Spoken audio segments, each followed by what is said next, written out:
guys, dito muna tayo sa Robinson nagtatrabaho. Yan guys, dito tayo ngayon sa Robinson nagtatrabaho guys. Wala muna tayo sa bundok kasi maulan.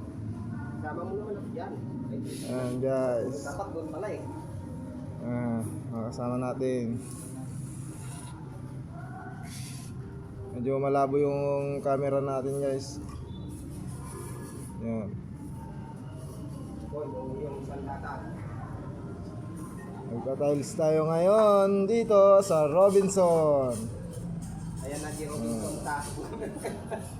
Yan guys. So yan guys, dito nyo makikita ang Robinson para maniwala kayo. Yan. Yan, Robinson Market, supermarket na Robinson, putik.